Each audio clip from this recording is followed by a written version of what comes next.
Alhamdulillah, alhamdulillahilladzi an'ama 'alaina bi ni'matil iman wal islam wasihah wassalamah wal afiyah. Muhammadin sayyidil bariyah wa ala alihi wa ashabihi wa man tabi'ahu ila yaumil qiyamah, amma ba'd. Subhanaka la ilma lana illa ma 'allamtana innaka antal alimul hakim. Rabbi shrah li sadri wa yassir li amri wahlul 'uqdatam min lisani yafqahu qawli. Shadaqallahul 'aliyyul 'azim. Yang sama-sama kita hormati dan kita muliakan selaku Ketua Majelis Taklim As-Suraya Al-Mukarramah Ibunda Hajah Radisri beserta seluruh pengurus Majelis Taklimnya. Kita doakan mudah-mudahan senantiasa berada di dalam limpahan rahmat, limpahan berkah dari Allah Subhanahu wa Ta'ala. Ma'asyiral ustadzat, segenap para guru-guru, para pimpinan majelis. Mudah-mudahan semua guru-guru yang hadir Allah berikan sehat panjang umur. Santri-santri dari Rumah Hafiz Quran An-Nasr, kita doakan mudah-mudahan telah menjadi generasi-generasi hafizah. Segenap jamaah majelis kajian duha yang sudah berkumpul pada pagi hari ini, mudah-mudahan Allah berikan kumpul yang kita menjadi perkumpulan yang dirahmati oleh Allah. Amin ya rabbal alamin. Syukur alhamdulillah, di hari Kamis pagi yang penuh dengan barokah ini Allah masih kasih kita nikmat, khususnya nikmat iman, Islam, sehat, panjang umur, sehingga kita bisa duduk dan berkumpul di Raudhah min riyadil jannah, di taman syurga Allah Subhanahu wa Ta'ala. Shalawat dan salam terkirim kepada tauladan kita, kekasih Allah dan juga Rasulullah Sallallahu Alaihi Wasallam. Dengan harapan mudah-mudahan asbab shalawat itu telah Allah izinkan kita bisa menerima syafaatul uzma yaumil qiyamah. Amin ya rabbal alamin. Terima kasih kepada Anda bertiga selaku pengatur acara yang telah memberikan kesempatan dan waktu kita. Baik ibu-ibu sekalian yang saya hormati, sebelum saya berbicara lebih lanjut lagi, lebih panjang lagi, izinkanlah saya memperkenalkan diri saya dulu. Karena ini kali pertama saya main ke bersilaturahmi ke Masjid An-Nasr.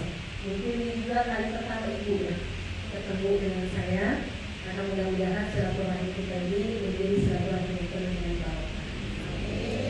Kalau dulu yang suka menyampaikan nasihat agama di masjid-masjid, di majelis taklim adalah ibunda saya.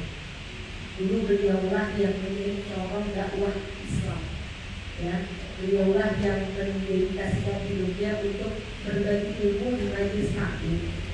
Tapi 8 tahun sudah beliau kembali kepada sang pemilik. Beliau kembali kepada yang menciptakannya, ibunda saya tercinta, almarhumah ibunda Ustazah Dr. Hajah Siti Suryani. Kenal sama beliau, kenal ibu Apohiliyah ya. Kalau kita sebut Apohiliyah itu adalah beliau. Saya Sofwatul Nida, putri Bontot. Tahu Bontot? Sama ya, caku kalau kita bahasanya sama.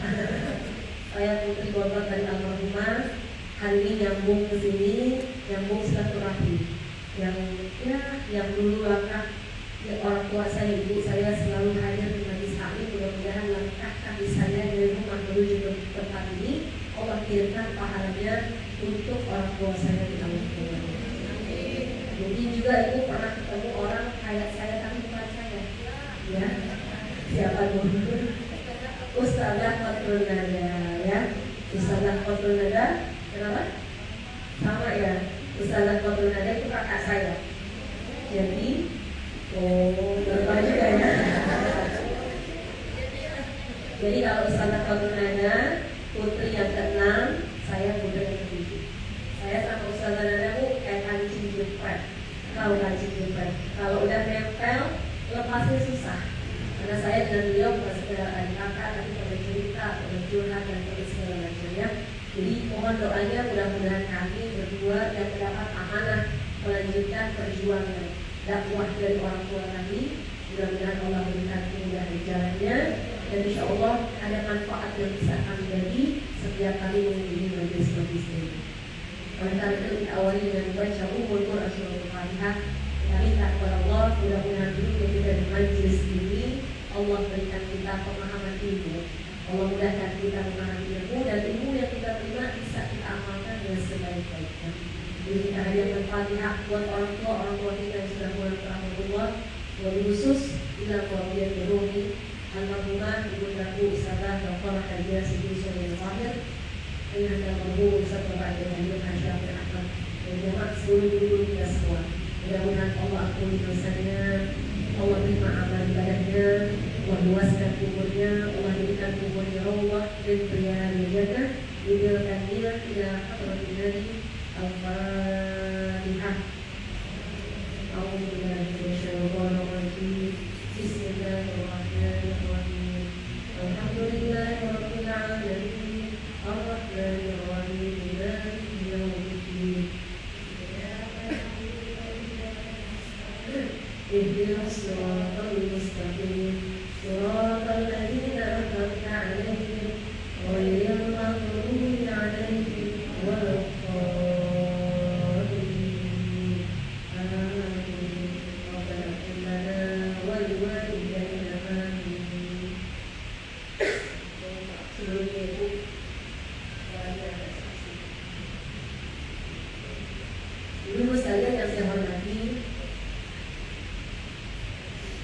Pada suatu hari Nabi kita pernah didatangi oleh seorang sahabat perempuan. Jadi pada zaman Nabi dulu banyak sahabat laki-laki maupun sahabat wanita. Kenapa sih mereka disebut dengan sahabat?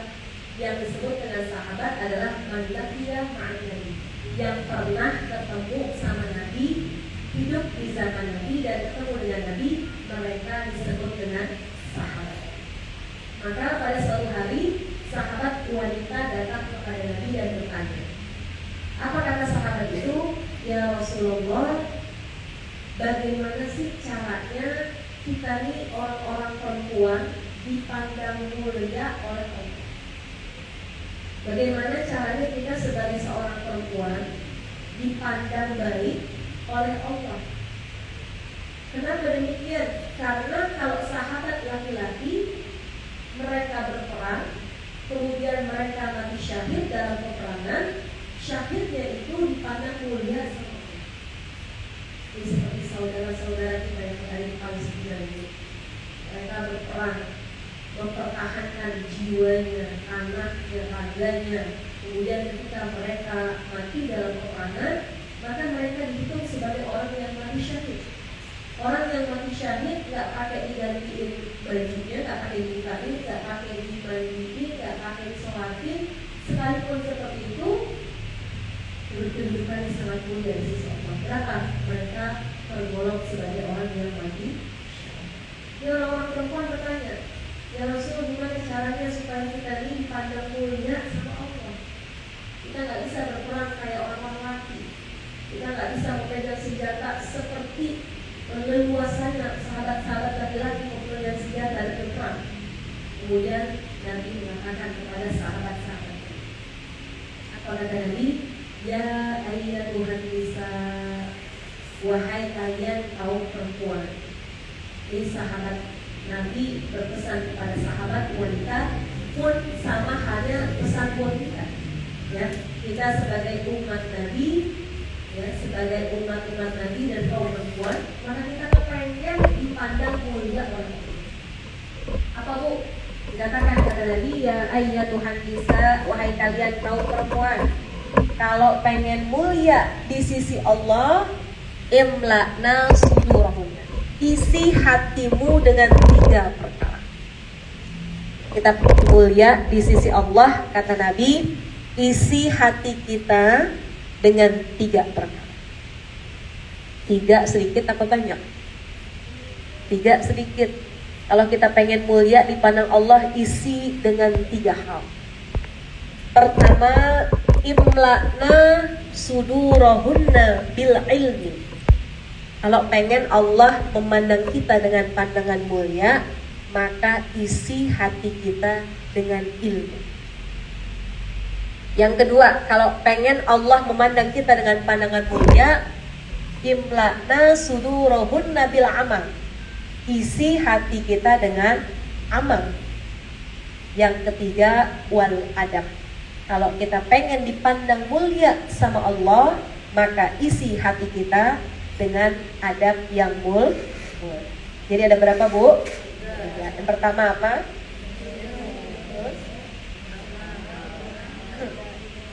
Ilmu, amal, dan adab. 3 ini yang akan kita bahas hari ini. Kita ini, Bu, manusiawi. Manusia itu pengen dipandang mulia. Kita pengen dipandang mulia di dunia, kita pengen dipandang mulia di akhirat. Benar apa enggak?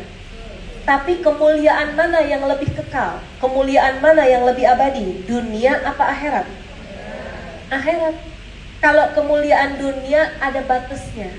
Lagi punya harta mulia. Kadang-kadang hartanya habis, kemuliaan hilang. Lagi punya jabatan mulia. Ketika jabatannya hilang, jabatannya habis, kemuliaannya hilang. Lagi berkuasa mulia, ketika kekuasaannya habis, kemuliaannya hilang. Maka kalau kita pengen cari kemuliaan dunia, sifatnya sementara. Gimana caranya supaya kita mulia di dunia? Dikatakan izzud dunya bil mal. Kalau pengen mulia di dunia gampang. Banyakin hartamu, orang pada memuliakanmu. Benar apa enggak? Orang kalau lagi punya harta, punya jabatan, punya kekayaan, Bu, yang bukan saudara bisa ngaku saudara. Benar apa enggak? Misalnya ada orang ya yang baru diangkat jadi gubernur atau wali kota atau siapalah gitu ya, atau menteri atau presiden. Kita karena kenal sama dia, kita bangga. Tahu nggak? Itu yang baru diangkat jadi wali kota ya, itu saudara saya, gitu kan? Kata temannya, saudara dari mana? Dengerin, kita nih yang ngaku saudara dia. Saya punya orang tua. Orang tua saya punya sahabat. Sahabatnya punya anak. Anaknya punya mertua. Mertuanya punya adik, adiknya punya tetangga. Nah itu tetangganya, Bu. Pendek apa panjang tuh? Panjang, tapi karena pengen keseret, pengen dapet cipratan kemuliaannya, sekalipun saudara jauh dikait-kaitin. Maka itulah mengukur kemuliaan dunia gampang, dengan harta, dengan kekayaan, jabatan, kekuasaan. Tapi yang kita pengen gak cuma mulia di dunia, tapi kita pengen juga mulia di akhirat. Maka kata Nabi, berbekallah, isi hatimu dengan 3 hal. Pertama, bil ilmi. Kalau pengen mulia dipandang oleh Allah, isi hatimu dengan ilmu. Ilmu mana yang mendekatkan diri kita kepada Allah? Ilmu mana yang menjadikan kita dipandang cinta oleh Allah? Ilmu yang mendekatkan diri kita kepada Allah Subhanahu wa ta'ala. Karena kalau bicara ilmu banyak, Bu. Ada ilmu hitam, ada ilmu sihir, ya. Ada ilmu apa lagi? Ilmu perdukunan. Apakah ilmu itu yang kita pelajarin? Bukan. Ilmu yang bisa kita dipandang mulia sama Allah, ilmu yang mendekatkan diri kita kepada Allah Subhanahu wa ta'ala. Dalam hadis Jibril dikatakan, ada 3 ilmu yang wajib kita pelajarin sebagai seorang mukallaf. Ini kan kita mukallaf. Siapa mukallaf? Al-aqil wal baligh. Dia punya akal, dia baligh, maka disebut dengan mukallaf. Apa aja ilmu yang wajib dipelajari oleh mukallaf, seorang mukallaf? Pertama, ilmu tauhid. Dengan mempelajari ilmu tauhid, kita akan mengenal siapa Tuhan kita, apa sifat-sifat dari Allah. Itu kalau kita mempelajari ilmu tauhid. Yang kedua, kita wajib mempelajari ilmu fikih.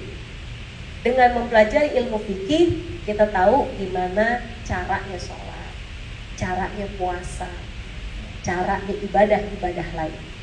Yang ketiga, kita wajib mempelajari ilmu akhlak.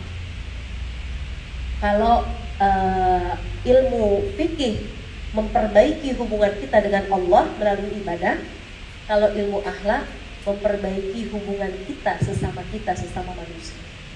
Tiga ini dalam hadis Jibril dikatakan wajib hukumnya kita pelajari supaya menjalani hidup kita punya Allah. Nah, dikatakan, kata Nabi, kalau pengen mulia di sisi Allah, banyakin ilmu. Bahkan dalam Al-Quran Allah mengatakan, yarfa'illahu alladhina amanu minkum walladhina utul ilma darajat. Allah akan angkat derajat orang beriman dan berilmu. Beriman doang gak punya ilmu, ya kurang mantap. Berilmu doang gak punya iman, ya kurang bernilai. Maka yang Allah angkat derajatnya orang yang beriman dan orang yang berilmu. Nah, gimana caranya supaya kita punya ilmu? Dengan ilmu itu Allah pandang kita dengan pandangan mulia. Supaya kita dapat ilmu, sering-sering duduk di majelis ilmu. Ilmu, Bu, buat kita tuh ilmu gak bisa datang sendiri. Berbeda kita dengan Nabi. Kalau Nabi, ilmunya yang nyamperin Nabi. Nabi lagi berselimut, Allah turunkan ayat, ya ayyuhal muddathir, ya ayyuhal muzammil kumil laila illa qalila.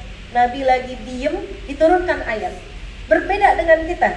Kalau enggak kita yang nyamperin ilmu gak bakal datang sama kita. Bener apa enggak? Makanya ibu-ibu yang hadir hari ini, adik-adik yang hadir hari ini, duduk di majelis kajian duha, ini adalah orang-orang yang dipilih oleh Allah, langkahnya mudah buat nyampe ke majelis ilmu. Makanya bersyukur sama Allah. Datang ke majelis taklim, Bu, nggak dikira enteng, ya. Kadang-kadang ada ujiannya, kadang-kadang ada kendalanya. Tapi begitu kita lawan segala macam ujian, kita datang ke majelis ilmu, insya Allah banyak keutamaan yang bisa kita dapat. Ilmunya kita samperin, duduk di sini kita dengerin, apalagi dengan tempat yang nyaman, ya. Ruang pengajiannya yang enak, yang nyaman, ini Masya Allah. Kalau kata almarhumah ibu saya, beliau itu lebih dari 50 tahun mengabdikan dirinya di majelis taklim. Kata beliau, buat ibu-ibu yang usianya udah menuju ke ya di atas 40 tahun gitu ya. Tapi kayaknya yang di sini masih 20 tahun ya. Udah pada punya cucu ya. Kalau pakai kerudung nggak kelihatan ibu ya. Semuanya sama, yang di sini sama yang di sini sama. Tapi begitu sampai rumah, kalau dibuka kerudungnya bagaimana? Nah, buat kita, itu kata almarhumah ibu saya, orang yang sudah memasuki usia dewasa, usia orang tua, kan manusia itu punya tahap-tahapan. Ada masa anak-anak, masa remaja, masa dewasa, masa orang tua, masa lanjut usia, ya.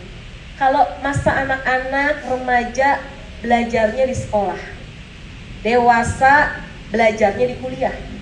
Tapi kalau orang tua belajar di sekolah udah gak diterima, belajar di kampus udah keberatan. Bener apa enggak? Ada makalah, ada ujian akhir semester, ada ujian tengah semester. Maka buat orang-orang yang dewasa, yang lanjut usia, maka tempat paling enak buat belajar, kata ibu saya, duduklah berlama-lama di majelis taklim. Kenapa Bu? Duduk sini enak? Enak. Datang duluan boleh, datang belakangan boleh. Duduk depan boleh, duduk belakang boleh. Duduk nyender boleh. Duduk selonjoran boleh, boleh bebas. Ya, Kalau di kampus semuanya duduk di kursi. Di sekolah semuanya duduk di kursi. Di sini bebas. Duduk di sini nulis boleh, nggak nulis juga boleh. Kadang-kadang kan ibu-ibu gitu ya. Karena kita terburu-buru berangkat ngaji, kadang nih hari buku bawa, pulpennya nggak bawa. Ntar bulan depan pulpennya bawa, bukunya nggak bawa. Ntar bulan depannya lagi pulpennya enggak, bukunya juga. Sekalipun kita hadir sebagai mustami, ngedenger doang, itu insya Allah banyak kebaikan yang akan kita dapat. Dan duduk di majlis enak. Datang ke sini melek boleh, melek boleh, merem juga boleh ya Bu ya. Apalagi tempatnya enak. Pas tadi baru kelar masak jam 8, langsung mandi siap-siap, belum sempet kita istirahat. Begitu nyampe tempatnya nyaman, karpetnya enak deh merem ya Bu. Sekalipun seperti itu, duduk di majlis ilmu memberikan banyak manfaat buat kita. Ya, kata Nabi dalam hadisnya, orang yang duduk di majlis taklim, Allah turunkan baginya 4. Pertama, nazalat alaihimus sakinah. Orang yang duduk di majlis taklim, Allah turunkan sakinah ke dalam hati mereka. Sakinah fi qulubil mu'minin. Diturunkan ketenangan bagi hati orang-orang yang duduk di majlis taklim. Kita kalau duduk di majlis Bu, buat kita sebagian menjadi obat hati kita. Di rumah sumpah, ada masalah dengan suami, dengan anak, dengan rumah tangga kita, dengan tetangga kita dan lain-lain. Begitu hadir di sini karena kita mendengar nasihat, maka hati yang sumpah akan menjadi tenang. Yang kedua kata Nabi, wa ghasyiyat humur rahmah. Allah akan turunkan rahmat. Allah akan turunkan kasih sayangnya Allah bagi orang-orang yang duduk di majlis. Apa yang dimaksud dengan rahmat Allah? Bisa menjadi jalan keluar bagi segala urusan kita. Ada yang lagi sakit, asbab duduk di majlis, Allah ringankan penyakitnya. Ada yang lagi susah, asbab duduk di majlis, Allah ringankan kesulitannya. Itu namanya rahmat. Yang ketiga, wa khaffathumul malaikah. Orang yang duduk di majlis, Allah hadirkan pula malaikat yang jumlahnya ribuan duduk bersama kita. Selama kita duduk di sini, malaikat memohonkan ampun kepada Allah. Cuma bedanya malaikat sama kita, kalau malaikat hadir berupa nur, berupa cahaya. Malaikat hadir nggak makan tempat. Kalau kita makan tempat, belum kitanya, belum tasnya, belum kakinya, belum botol minumnya, belum bukunya. Malaikat hadir mendoakan kita. Begitu kita pulang ke rumah masing-masing, malaikat kembali kepada Allah. Allah bertanya, ya malaikati min aina anta. Malaikat akan menjawab dari tempat-tempat yang dia saksikan. Ana min masjid, majlis taklim an-nasr, majlis taklim as-soraya. Apa yang kau saksikan di sana? Ya Rabb, mereka berkumpul. Mereka mendengarkan lantunan ayat Al-Quran. Mereka mempelajari ilmu-ilmumu ya Rabb. Apa kata Allah? Ya malaikati ishhadu anni qad ghafartu lahum. Saksikanlah wahai para malaikatku, aku sudah ampuni semua dosa-dosa mereka. Jadi pulang dari majlis, dosa-dosa kecil kita terhapus, diampuni oleh Allah Subhanahu wa ta'ala. Yang keempat, orang yang duduk di majlis, wa dzakarallahu fi man indah. Allah sebut-sebut nama kita di majlis para malaikat. Allah bangga-banggain kita karena kita menyempatkan duduk kita di raudhah min riyadil jannah, di taman syurga Allah Subhanahu wa ta'ala. Maka yuk kita cari pandangan mulia Allah kepada kita dengan memperkaya diri kita dengan ilmu. Ilmunya kita samperin, ilmunya kita cari, yang udah kita dapat ilmunya kita amali dengan sebaik-baiknya. Amin ya Rabbal. Yang kedua, kata Nabi, ya ayyatuhan nisa imla'na sudurahunna bil amal. Kalau pengen dipandang mulia sama Allah, hidup biar banyakin amal. Nanti Allah memandangmu dengan pandangan mulia. Tadi saya katakan di awal, izzud dunya bil mal. Cari kemuliaan dunia gampang. Banyakin harta, tinggiin jabatan, tinggiin kekuasaan, orang akan memuliakan kita. wa izzul akhirah bisolihil akmal. Tapi kalau pengen dapat kemuliaan akhirat, perbanyak amal soleh. Itu amal soleh menjadi kunci, Bu. Di penghujung surah Al-Kahfi dikatakan, "Faman kana yarju liqa'a rabbih falyamal amalan sholihan wa la yusyrik bi'ibadati rabbih ahada." Kata Allah, siapa yang nanti pengen berjumpa dengan Rabb-nya, maka di dunia memperbanyak melakukan amal-amal soleh. Apa sih, Bu, yang dimaksud amal soleh? Amal soleh tidak terbatas pada sholat, tidak terbatas pada puasa, pada zakat, pada haji. Itu namanya kewajiban. Sholat kewajiban, puasa kewajiban, haji kewajiban jika mampu, zakat wajib dikeluarkan jika memenuhi haul dan nusuk. Tapi amal soleh ini adalah perbuatan baik kita kepada orang lain semata-mata yang kita harap ridho dari Allah Subhanahu wa Ta'ala. Contoh gimana yang paling sederhana amal soleh? Ada tamu datang ke rumah, kita sambut dengan bahagia, kita kasih air minum, kita siapkan kursinya, kita sambut dengan wajah yang gembira. Bagian dari amal soleh. Ada orang datang ke majelis, gak kebagian duduk karena sempit, kita geser duduk kita ikutin dia untuk duduk sama-sama, kita bagian dari amal soleh. Pulang dari majelis taklim, dari masjid, kita hampir jatuh gara-gara nginjek plastik misalnya, atau nginjek kulit pisang misalnya, hampir kita kepleset, terus kita singkirin tuh kulit pisang, singkirin tuh plastik supaya orang yang di belakang kita gak jatuh kayak kita. Itu bagian dari amal soleh. Ibu habis wudhu, mau sholat zuhur, pas lihat keran sebelah masih nyala airnya teman kita, nutupnya gak rapet, kita rapetin dikit, itu bagian dari amal soleh. Jadi banyak banget pintu-pintu amal soleh yang bisa kita lakukan di dunia.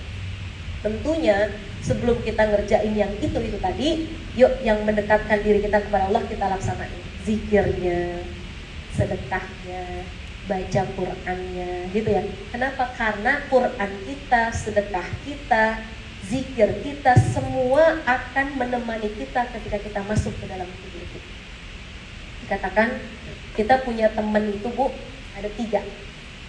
Pertama, teman yang nemenin sampai umur kita habis. Begitu umurnya habis, inna lillahi wa inna ilaihi raji'un, putus pertemanan kita dengan dia. Siapa tuh teman yang pertama? Harta yang kita punya. Kita lagi hidup pakai baju, pakai kerudung, pakai kacamata, pakai jam tangan, pakai emas, pakai bros. Begitu meninggal dunia, semuanya dilepas, semuanya dicopot, dipretelin. Baju nggak bisa dibuka, digunting, kerudung dilepas, jam tangan dilepas, kacamata dilepas, gigi palsu. Kalau gampang bukanya, dibuka. Semuanya dilepas. Kenapa? Sudah habis waktunya kita bersama dia. Maluhu, harta kita nemenin sampai umur kita ada. Yang kedua, yang nemenin kita sampai pinggir kubur. Siapa yang nemenin kita sampai pinggir kubur? Ahluhu, keluarga kita. Suami, istri, anak, ponakan, orang tua, tetangga, saudara. Nganterin sampai pinggir doangan. Sesayang-sayangnya kita sama anak kita, Bu. Ibu sayang nggak sama anak? Sayang. Nggak ada bedanya kita anak 1, anak 2, anak 3. Ini saya punya anak 3, Bu. 3-tiganya perempuan. Yang 1 udah SMA, yang kedua SMP, yang ketiga 3 tahun. Ya. Kita sesayang-sayangnya sama anak kita, sesayang-sayangnya kita sama suami kita. Kalau meninggal dunia nggak bakalan kita temenin sampai dalam. Kita hanya di pinggir dong, karena ahluhu, keluargamu hanya menemani sampai pinggir kubur. Tapi yang ketiga, yang nemenin sampai ke dalamnya adalah amaluhu, amal kita. Sholat kita, sedekah kita, Quran kita, bangun malam kita, itu yang akan nemenin kita sampai masuk ke dalam kubur kita. Ada ucapan juga dari Luqmanul Hakim. Ibu kenal nggak sama Luqmanul Hakim? Orang yang Allah abadikan namanya dalam Al-Quran, surah Luqman. Kata Luqmanul Hakim, ya bunayya, wahai anakku, innan nasa salah satu aslas. Kata Luqmanul Hakim, wahai anakku, manusia itu kebagi menjadi 3. Ini badan kita yang sekarang ini kita bawa kemana-mana, itu akan menjadi 3. Sulusun lillah, sulusun linafsi, wa sulusun lidudi. Sepertiga punya kita, punya Allah. Apa yang punya Allah? Ruh kita. Ruh kita kalau udah diambil sama yang punya, sepertiganya akan kembali. Kita bisa duduk, ngomong, bisa makan, bisa minum, bisa ngomel, ya, bisa ngapa-ngapain karena ada ruhnya. Kalau ruhnya diambil, habis sudah semua. Wasulusul linafsi, sepertiga kedua punya kita. Apa yang punya kita? Yang punya kita cuma amal kita doang. Pahala yang kita bawa nanti, itulah yang amal kita kerjakan di dunia. Wasulusul lidudi, sepertiga yang ketiga punyanya ulet. Apa yang punyanya ulet?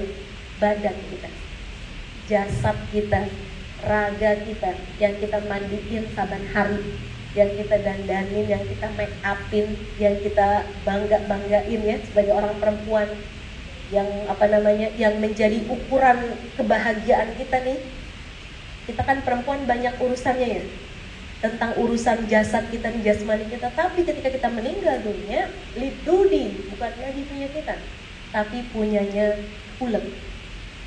Ulet akan memakan jasad orang-orang yang masuk ke dalam kubur, kecuali bagi beberapa orang yang jasadnya dipelihara oleh Allah. Makanya Bu, kalau yang meninggal rada gemuk, ulet rada girangan gitu. Hah?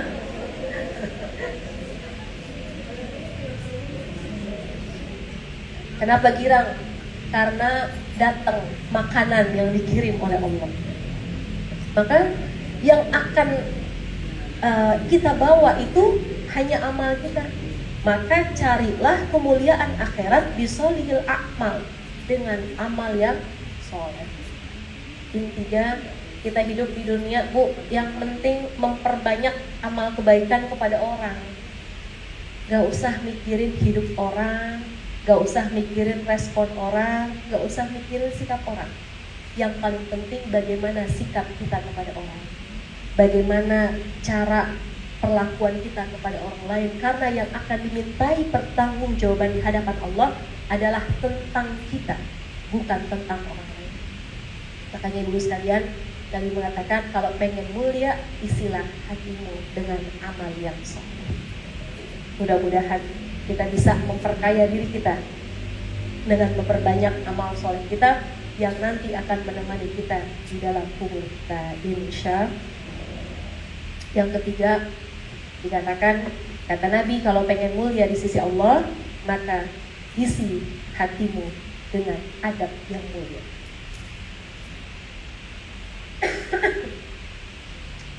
Mana lebih tinggi, ilmu atau akhlak? Bu, mana lebih tinggi, ilmu atau akhlak? Akhlak. Nabi pertama kali diutus oleh Allah 13 tahun berdakwah di kota Mekah. Apa sih tujuan Nabi? Untuk memperbaiki akhlak umat manusia. Innama bu'istu liutammima makarima. Aku diutus, kata Nabi, untuk memperbaiki akhlak daripada manusia. Kita juga sama. Kita punya anak yang satu ilmunya tinggi, akhlaknya kurang. Yang satu akhlaknya bagus, sekalipun ilmunya kurang. Pasti yang lebih mengena di hati kita, anak-anak kita yang akhlaknya bagus. Makanya dengan akhlak yang bagus, Allah akan mengangkat derajat kita. Orang berilmu, orang yang ilmunya tinggi tapi gak punya akhlak, ilmunya bisa mencelakakan dirinya sendiri. Makanya Bu, kita biarin deh, kita gak kayak orang-orang yang sekolahnya sampai S2, S3, profesor gitu ya. Ibu S berapa sekolahnya? Orang tua kita dulu mungkin dengan kesulitan ekonomi sehingga gak semua anak-anaknya bisa sekolah tinggi. Tapi ilmu yang kita punya biarpun sedikit, tapi kalau akhlak kita bagus, Allah akan angkat derajat orang-orang yang punya akhlak yang mulia. Maka belajarlah akhlak, kemuliaan akhlak dari Nabi kita Muhammad SAW. Allah yang memuji langsung. Wa innaka la'ala khuluqin azim. Sesungguhnya terdapat pada diri Nabi kita Muhammad SAW akhlak yang mulia, akhlak yang bagus. Maka contohlah, cari suri tauladan yang paling bagus dari sosok Nabi kita Muhammad SAW. Ada ucapan dari ibu saya yang sangat bagus. Kata beliau, kalau orang punya akhlak yang cakep, punya akhlak yang bagus, di darat dia bisa jalan, di udara dia bisa terbang, di laut dia bisa terbang. Dimanapun dia berpijak, orang yang punya akhlak yang sangat bagus akan mudah diterima oleh siapapun yang ada di atas muka bumi. Maka ibu sekalian, yuk kita perbaiki akhlak kita. Bukan hanya kita, tapi kita punya kewajiban memperbaiki akhlak anak-anak kita. Sekarang ini Bu, anak-anak kita sudah krisis moral, sudah krisis akhlak. Betapa banyak anak-anak remaja kita yang saling membuli satu sama lain, yang gampang banget menghilangkan nyawa temennya gara-gara urusan sepele. Ya, maka PR kita bersama, yuk selamatin anak-anak kita, jaga akhlak mereka, bimbing mereka dengan sebaik-baik akhlak supaya mereka pun mendapat kemuliaan di dunia dan kemuliaan di akhirat. Amin ya rabbal. Jadi 3 yang Nabi pesan kepada kita semua.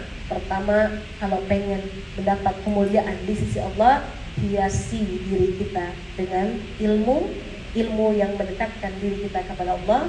Yang kedua, hiasi diri kita dengan amal soleh yang akan menjadi teman kita ketika masuk ke dalam kubur. Yang ketiga, hiasi diri kita dengan adab yang mulia. Mudah-mudahan dengan 3 ini Allah berikan kita pandangan kemuliaan, mulia di dunia, mulia di akhirat. Amin ya Rabb.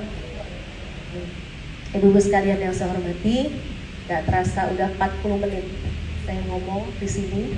Mudah-mudahan yang singkat ini ada manfaatnya dan bisa kita amalkan dengan sebaik-baiknya apa yang menjadi pesan dari Nabi kita Muhammad Sallallahu Alaihi Wasallam. Mudah-mudahan bermanfaat dan mudah-mudahan kita yang duduk hari ini di majlis ilmu, kelak pulang ke rumah Allah ampuni dosa kita, dan insya Allah Allah masukkan kita ke dalam kelompok orang-orang yang bertakwa dan beramal soleh. Amin ya Rabbal Alamin.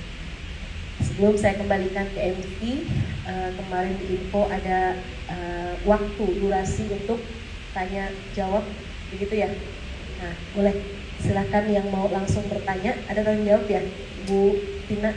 Siapa tadi ya? Ya, boleh dipandu sama MC untuk sesi tanya jawab. Terima kasih.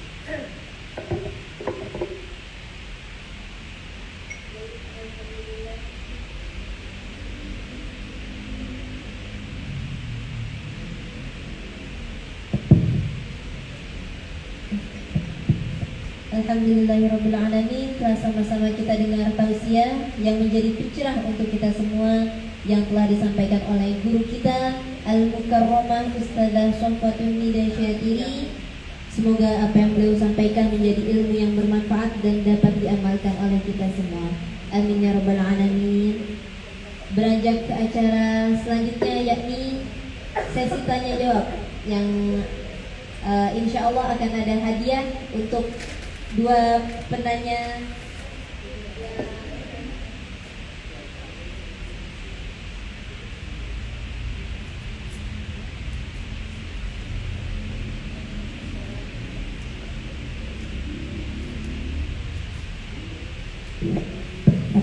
Assalamualaikum warahmatullahi wabarakatuh.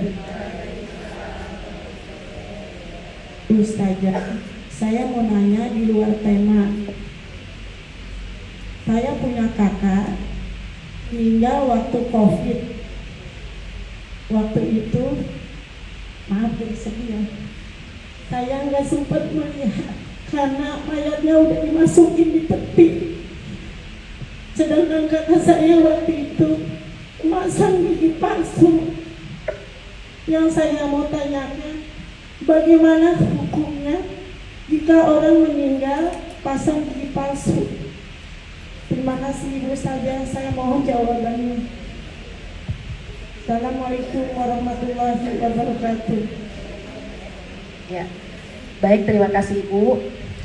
Ikut berduka cita atas wafat kakak tercinta. Memang masa-masa COVID kemarin itu ya menelan ribuan orang-orang yang sangat kita cintai. Itu bagian daripada ujian kita ya, daripada musibah datangnya satu wabah sehingga banyak yang kehilangan orang tercinta. Nah, bagaimana kasusnya kalau dia punya gigi palsu, kemudian ketika itu memang kondisinya darurat. Jadi kondisi COVID itu masuk kepada kondisi darurat.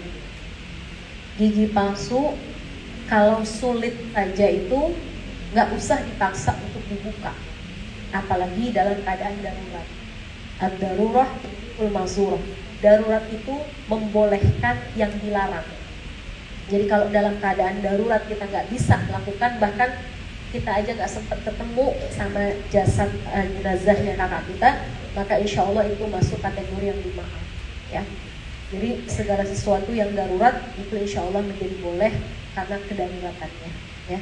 Mudah-mudahan Allah terima semua amal ibadahnya, Allah jadikan kuburnya raudhah min riyadil jannah. Amin ya rabbal alamin.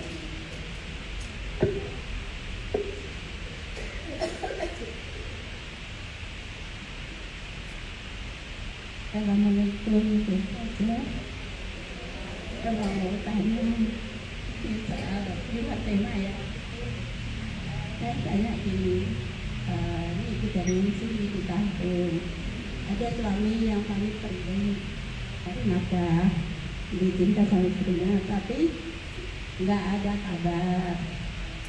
Kita nggak pulang, papanya pun nggak bisa hubungi, udah 2 tahun, ada gitu.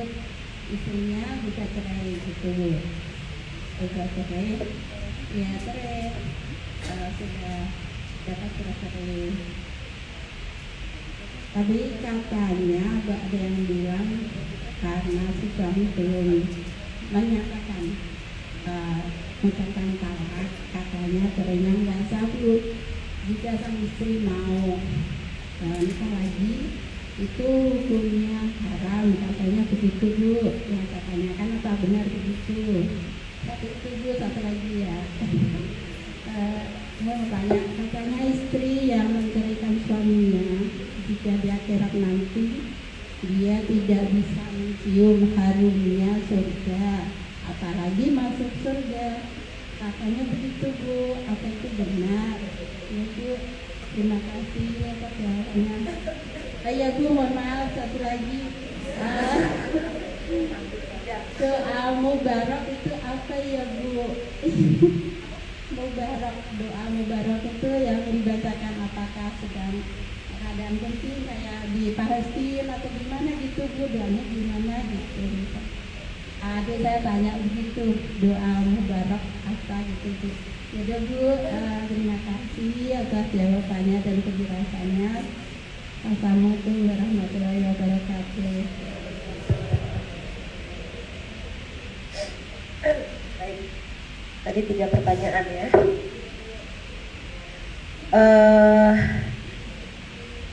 Pertama, bagaimana hukumnya kalau misalnya suami meninggalkan 2 tahun ya, tanpa kabar, tanpa nafkah gitu ya. Sebenarnya kembali lagi sama istrinya. Maksudnya apakah memang perginya itu dalam tujuan, dalam perjanjian gitu dengan istrinya bahwa dia ingin mencari nafkah. Kalau memang dia mencari nafkah benar, kemudian istrinya sabar menunggu, tentunya ini menjadi satu kebaikan ya, satu kebaikan. Tapi saya nggak tahu kondisinya, berarti suaminya pergi kemudian nggak ada kabar gitu ya, nggak ada kabar, kemudian juga nggak menafkahi dan lain-lain. Istri memutuskan sendiri untuk mengajukan cerai dalam keadaan suami itu masih dalam proses pencarian nafkah. Kita nggak bisa langsung memutuskan sepihak.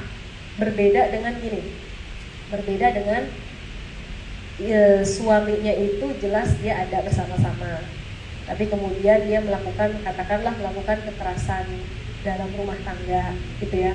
Kemudian suaminya nggak mau menceraikan, tapi dia terus masih menyakiti, melakukan kekerasan. Nah, maka boleh istri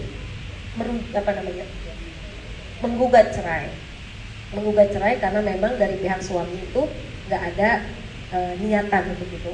Nah, yang kasus ini misalnya gini, tiba-tiba dia udah ngurus cerai, sementara suaminya juga nggak ada kabar. Pas abis dia ngurus cerai, ataunya suaminya datang, suaminya masih jadi istrinya kan? Suaminya masih lakinya itu masih jadi suaminya kan? Ataunya dia pulang, dia baru ngabarin bahwa di sana memang terputus komunikasi, ya kan? Atau apa, kemudian dia pulang membawa nafkah yang banyak. Nah, itu gimana?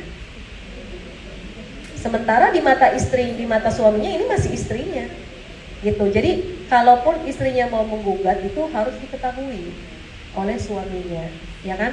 Tiba-tiba dia pulang dalam keadaan bahagia, kemudian tiba-tiba istrinya udah cerai, bukan jadi istrinya lagi, dan istrinya bahkan menikah sekarang. Nah, itu pernikahan barunya itu menjadi rusak, gitu ya.